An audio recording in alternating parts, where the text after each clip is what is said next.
Ես պետք է գյուղապետ լինեմ։ Պետությունը մենակ Երևանն է։ Նորագավիթից սկսում է, մասիվը բրծնում է։ Այս հայերի։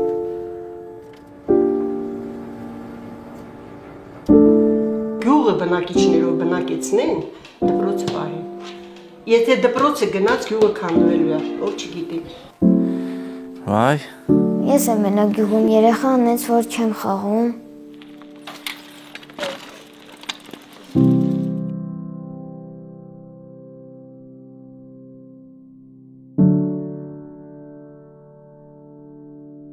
Սյունիքը Հայաստանի ամենահարուստ մարզն է, սոցիալ-տնտեսապես, նաև փոքրաթիվ բնակիչ ունեցող գյուղերով։ Սյունիքի 53 գյուղում կամ այլևս մարդ չի ապրում, կամ 100-ից պակաս բնակիչ կա։ 2 տարի առաջ մենք սկսեցինք ծրագիր վավերագրելու Հայաստանի դատարկվող գյուղերը։ Պտտվելով Վայոց ձորի գյուղերով բացահայտեցինք, որ քաղաքը գյուղացուն գրավում է 2 հիմնական առավելությամբ՝ կայուն աշխատանքի ու որակյալ կրթության հնարավորությամբ։ Դպրոցը գյուղով է դպրոց, գյուղը դպրոցով է գյուղ, բայց կտրվում է այս տարվանից։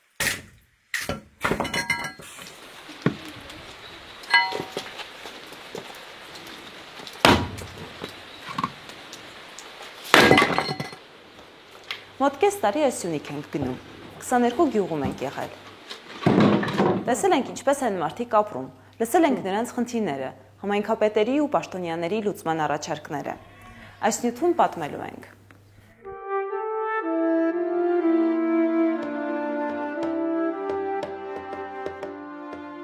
Ծեսա կարտոշկա ում փոխել։ Վերմիշինա, մակարոնա, ձեթա, յուղա փոխում ենք, ապրում ենք։ Լավ էլ ապրում ենք։ Պետական աշխատանք ենք լինում, մի քանի անասուն ենք պահում, հողամաս ենք մշակում։ Շատ լավ տեղ եմ ապրում, ես վստահ եմ, որ իմ այդ բիզնեսը կաշխատի։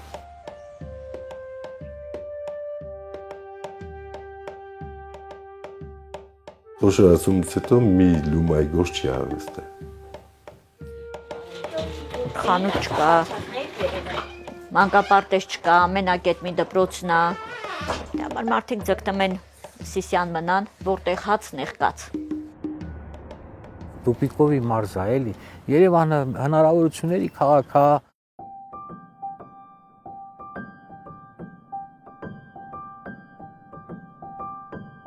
Եթե մի քանի ընտանիք էլ կարողանան բերել այս հեռու հեռավոր գյուղերը, շատ ավելի լավ կլինի։ Իսկ եթե գյուղում պայմաններ լինի ապրելու, ոչ մի գյուղացի չի լքի իր գյուղը։ Պետք է գրավիչ դառնան գյուղերը, առանց ենթակառուցվածքների շատ քիչ գյուղեր կարող են, այսպես առաջ գնալ։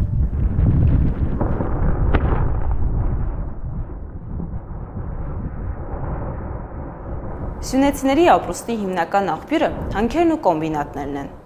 Զանգեզուրի ու Ագարակի պղնձամոլիբդենայինները Կապանի լեռնահարստացմանը։ Հայաստանի խոշորագույն հարկատուն Զանգեզուրի պղնձամոլիբդենային կոմբինատը ավելի քան 4600 աշխատող ունի։ Այսօր կոմբինատը ստացվում է, ճակերտավոր գյուղ պահող ոնց որ ձեռնարկություն է, որովհետև քանի կա այդ աշխատանքը, այդ մարդիկ այնտեղ մնում են։ Կոմբինատը մարզի կյանքի վրա ազդող ամենամեծ գործոնն է։ Աշխատատեղ է ապահովում, սոցիալական ու համայնքային ծրագրեր է ֆինանսավորում, երբեմն էլ էկոլոգիական խնդիրներ է առաջացնում։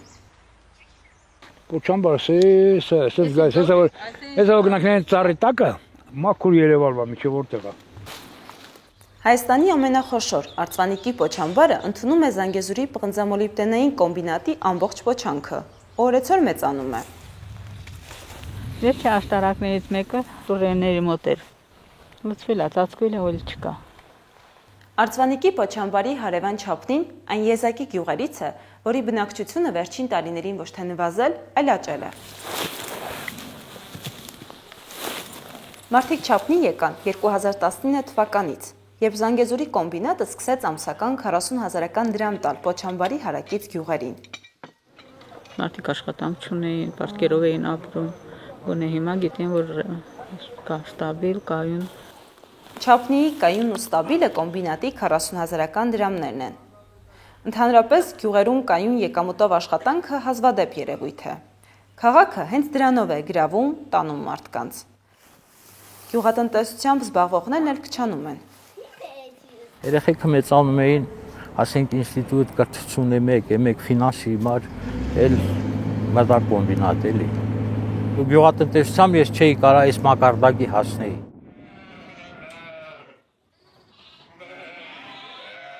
Մեր այցելած գյուղերում հատուկենտ բացառություններ ենք տեսել, որ գյուղացին անասնապահությունն ու հողագործությունը եկամտի աղբյուր դիտարկի։ Եթե անասուն են պահում, ապա սովորաբար 1-2-ը։ Տնամերձ հողակտոր մշակում են այնքան, որ ընտանիքին հերիքի ու փորձում են դպրոցում կամ վարչական կենտրոնում աշխատանք գտնել։ Թե չի ստացվում, տանդուրը կողպում, քաղաք են տեղափոխվում։ Մի քանի ընտանիքներ հեռացել են, աշխատել են, ստեղծել են, բայց իրաց եկամուտը չեն տեսել, որովհետև ամեն ինչ էժան է։ Մարդիկ ցորենի ցանում են 80 դրամ, մենա թափած, չեն իմանում ինչ անեն։ Անաստակեր են օգտագործում։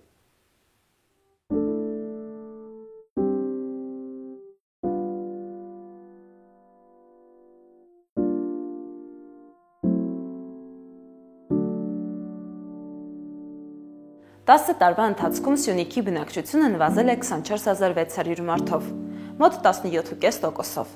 այսինքն ամեն 6-րդ բնակիչը պակասել է։ Կտրուկ անկումը եղել է 2022-23 թվականներին։ Այս թվերն իրականության մեջ կերպարանք ունեն։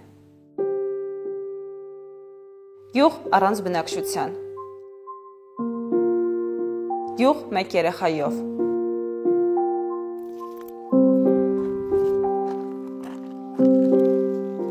Գյուղ, որտեղ 5-6 մարդ է ապրում։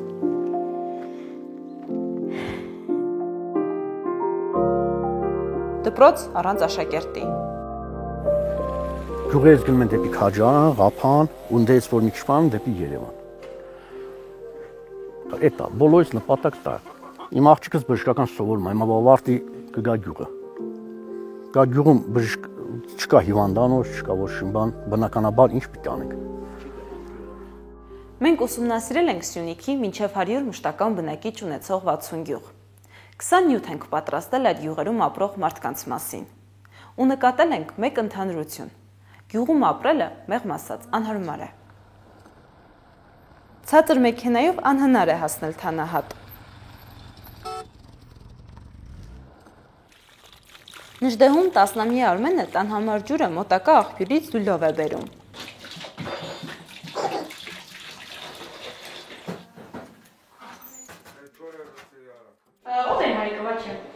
Հայկը խելացի, գեղեցիկ աչքերով։ Տավրուսցի Վաչեն իր գյուղում խանութ ու մեծ դրոշով երկհարկանի դպրոց է ուզում։ Այս գյուղը ավելի լավ քան Երևան։ Երևանում ուշք է։ Начненький да. Ձեր գյուղում ինչ կա։ Ամեն ինչ։ Սիամբանություն, պոստխանութ, փչացելա դավատա։ Ընդհանրապես գյուղերի դատարկումը, որպես այդպեսին ուղղակիորեն կապված է նախ եւ առաջ ենթակառուցվածքներից։ Իսկ ժամանակակից աշխարհում, հա, գոնե ճանապարհ պետք է լինի նորմալ, խմելու ջուր պետք է ունենան։ Եթե գյուղում ապրում ես, պետք է ռոռոկման համակարգ պարտադիր լինի ու փողոցները, բան, այդ ամեն ինչը ձևավորում է այն միջավայրը, որ երիտասարդը գերադասում է գնալ դեպի ավելի զարգացած բնակավայրեր։ Ինչ ենթակառուցվածքների կարիք կա այս պահին առաջնային։ Գրեթե բոլոր տեղերում մենք ունենք խնդիր։ Ես չեմ պետք է խղճաս, պետք է շատ չբացնես, մեղք։ Համատարած խնդիրը գազն է։ Սյունիքի 100-ից պակաս բնակիչ ունեցող 53 գյուղից ոչ մեկը գազ չունի։ Մոտ ապագայում չի էլ ունենա։ Գյուղում ձմեռողների հույսը մնում է հին ու փորձված փայտի վառարանը։ Լուսուրա։ Ձմեռնամուտին շատերը կողպում են դռներն ու իջնում քաղաք։ Մնում են գյուղի պահապանները։ Գարնան հետ քաղաքաբնակ թորները, հողին կարոտած երիտասարդները մի քանի ամսով աշխուժացնում են գյուղերը, հատկապես հանգստյան օրերին։ Ես այս գյուղի ձևի տաջինածինն եմ։ Մեկը մի գալիս է ուրբաթորը գործ անում, մի բան մոռանում է թողում է, հետում զանգում է, Սերժա, կարաս վեկալ ես պայես հակար չկորի,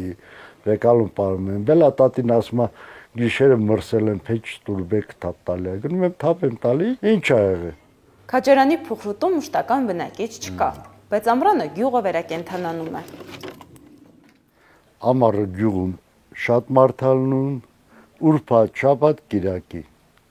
ամեն տան խորովածի կրակավարում։ Հեռավոր փոքր գյուղերում ձմեռողներին համայնքապետարաններից մոտ 10 խորանարդ մետր փայտ են տալիս։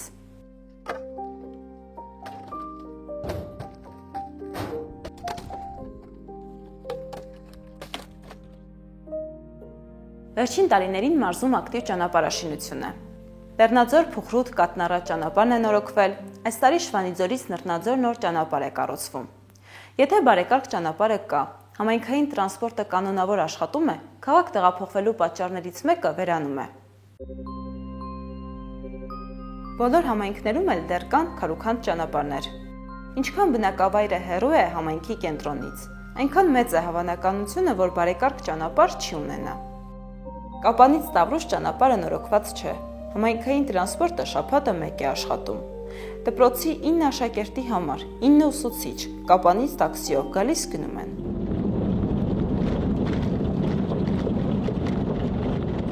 Գալիս ենք վերևում կանգնում, հաճուն միջև ստեղծները լինում է, բայց դե ընկնելով, բան, սենց գալիս ենք էլի վերևից։ Եկող տարի փոքր յուղերի դպրոցները նախատեսում են փակել։ Կառավարությունը մինչև 2026 թվականի ավարտը պլանավորում է Սյունիքում 40 կրթահամալիր կառուցել։ Դպրոցը միշտ եղել է գյուղապահպան կարևորագույն օղակներից մեկը, ոչ միայն ուսման տեսակետից, այլև որպես աշխատատեղ։ Օրինակ, Արևիսի դպրոցում ընդամենը 3 աշակերտ կա, 8 ուսուցիչ։ Հերմինեն դպրոցի պահակն է, ու բոլոր աշակերտներն էլ իր երեխաներն են։ Սիսյանից հենց այս աշխատանքի համար է եկել Արևիս։ Եթե ես անգործ եմ մնում, ավելի լավ է ես Սիսյան մնամ, Սիսյան գործ ճարեմ, աշխատեմ, քան ես ստեղ տանը մենակ անգործ նստեմ, իմ երեխաները Աշոտավան ամեն օր տրանսպորտով, ասենք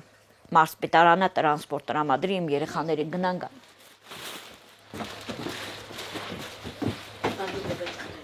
Այստեղ հատվում են երկու ռազմավարական խնդիրներ՝ որակյալ կրթությունն ու դեմոգրաֆիան։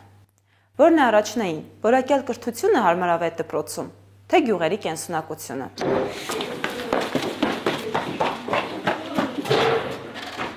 Եթե մենք դպրոցի մեջ նախ եւ առաջ տեսնում ենք աշխատատեղ, հետո նոր կրթություն եւ կրթության որակ, մենք այդպես հեռու չենք գնա։ Եթե մեզ համար կարևորագույն կետը երեխայի կրթությունն է, այստեղ հարցը լրիվ ուրիշ տեսանկյունից ենք նայում, մենք ասում ենք այդ հարևան գյուղերի լավ ուսուցիչների մեկտեղ լինեն, հնարավոր ռեսուրսները մոտեցնենք, որ երեխան ստանա այն կրթությունը, որը անհրաժեշտ է։ Գյուղը բնակիչներով բնակեցնեն, դպրոցը պահեն։ Եթե դպրոցը գնաց, գյուղը քանդվելու է, ով չգիտի։ Աշխատանքը գյուղից քաղաք տեղափոխվելու հիմնական պատճառներից է։ Խնդիրը հատկապես սուր է կանանց դեպքում, օբյեկտիվ ու սուբյեկտիվ պատճառներով։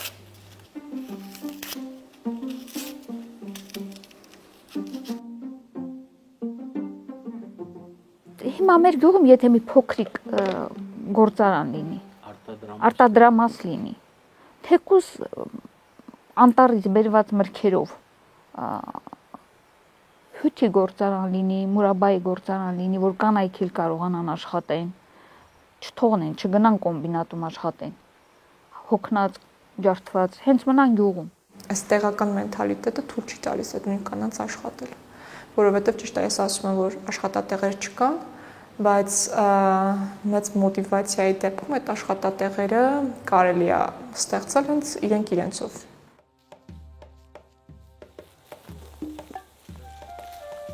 Մյուս քիչ բարձրաձայնվող, բայց շատ կարևոր գործոնը անապահովության ու անվստահության զգացումն է։ Զանգեզուրի միջանցք ասվածը Սյունիքում չեն ուզում ոչ լսել, ոչ քննարկել։ Միջանցք տրամաբանությունը վատ է, որտեղ մենք վստահ ենք, որ այդպես բան չի լինի։ Չգիտեմ որից է մեր վստահությունը աբսուրդի հասնող բան է, դա չենք պատկերացնում։ Մեղրի համայնքում չկա մի մարդ, որ կողմ լինի Միջանցքին։ Բոլորն էլ դեմ են։ 2023 թվականի Արցախի հայաթափումից հետո թվում էր, թե աշխարհագրական ու բարբարային նմանությունները գրավիչ կլինեն արցախցիների համար ապրելու Սյունիքում։ Բայց 2024-ի օգոստոսի դրությամբ ընդամենը 3400 արցախցի էր հաստատվել մարզում։ Մեր այցելած գյուղերում արցախցիները քիչ էին, բայց այն գյուղերը, որտեղ նրանք հաստատվել էին, նոր շունչ էին ստացել։ Օրինակ, Բարձրավանի դպրոցում հիմա 15 աշակերտ կա, 8 արցախցի են։ Էդի մեր դասարանը չէ, մեր բաները, այս տնորենի կաբինետն է։ Սյունիքում տուն ձեռք բերելու կամ կառուցելու համար պետությունը յուրաքանչյուր արցախցու 4 կամ 5 միլիոն դրամ է առաջարկում։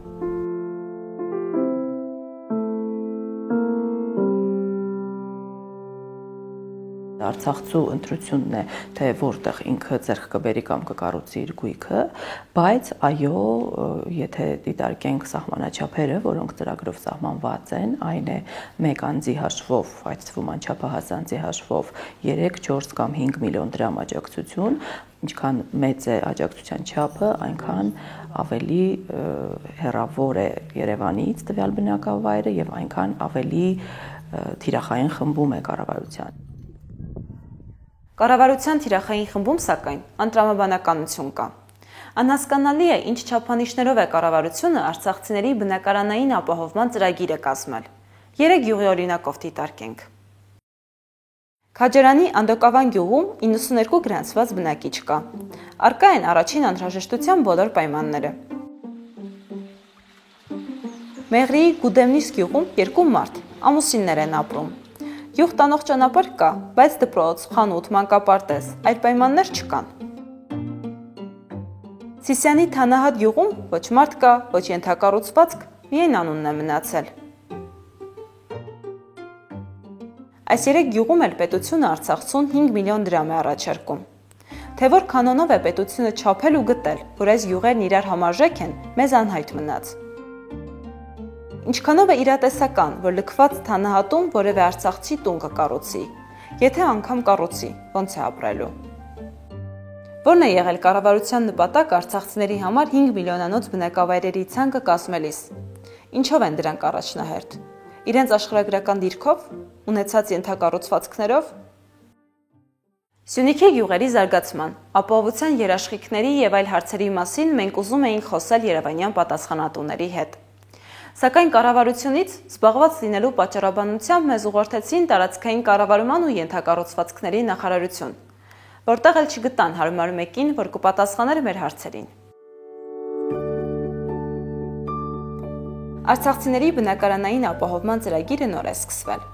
Արդյունքի մասին դեռ վաղ է խոսել, բայց ակնհայտ է, որ իրականացման ընթացքում խնդիրներ լինելու են։ Ինչպես դուք նշեցիք, կան բնակավայրեր, որոնք զուրկ են նման ենթակառուցվածքներից եւ երբ հաշահարուներից էլ ստանում ենք համապատասխան բողոքը, դա եւս մի ազդակ է, որ կառավարությունը այդ բնակավայրերը վերցնի ուշադրության կենտրոնում եւ եթե դեռ չէին նախատեսել այդտեղ իրականացնել որևէ ծրագիր, ապա առաջիկա պլաններում պարտադիր կներառվի։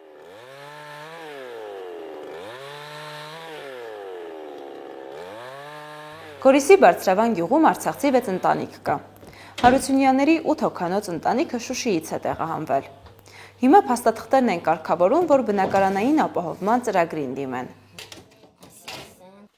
Սահմանամերձ գյուղերին տրամադրում են 5 միլիոն դրամի, իսկ Եղեգնաձորի գյուղերից, Արաջան գյուղերից տրամադրում են 4 միլիոն։ Չէ, ժամանակավոր ենք ստեղ մնալու։ Այդ փողերը որ ստանան գնալու ենք այդ Արարատի գյուղերում տուն առնենք այնտեղ։ Տեղից։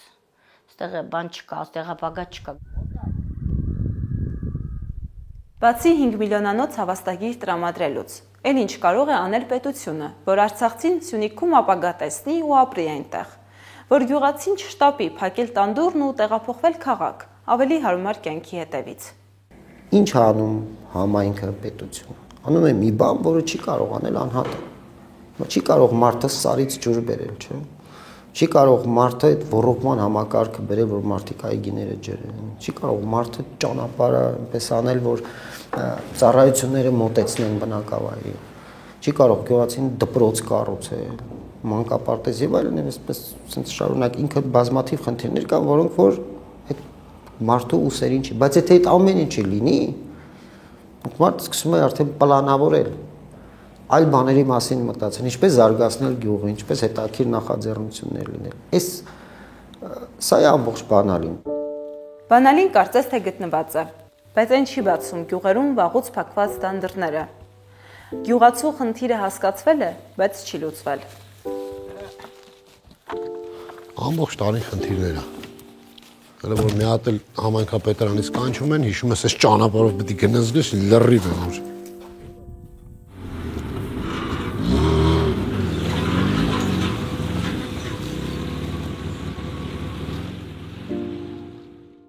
Փոքր գյուղերը դեռ անհրապույր են, թե բնիկների, թե տեղահանված արցախցիների համար։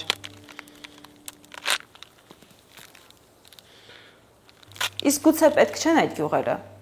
Գուցե պետությունն անիմաստ ծախս է անում, համոզելով արցախցիներին տուն ու տեղ դնել այդ գյուղերում։ Գիտեք ինչ, այդ գյուղերի լինելը, այդ այնպես չի, որ հենց այնպես ուղղակի ինչ որ մարդ ապրում է։ Դա ռազմավարական շատ կարևոր նշանակություն ունի, որ այդ բնակավայրը լինի։ Բնակավայրը շատ կարևորապես բոլորը կգնան Երևանում կապրեն ինչներից էր պետք է մարզերը, գյուղերը, դե դատարկ տենց սիրուն տեղեր լինեին, գայինք պիկնիկների, ոչ, դա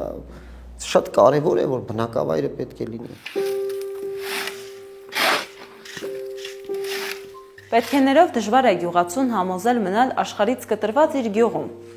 կրթական, առողջապահական ու մի շարք այլ չլուծվող խնդիրներով։ Մինչ երևանյան հեռուներից կենացներ են հնչվում գյուղերի ռազմավարական նշանակության մասին, գյուղացին շարունակում է քաղաքում փնտրել իր ապագան։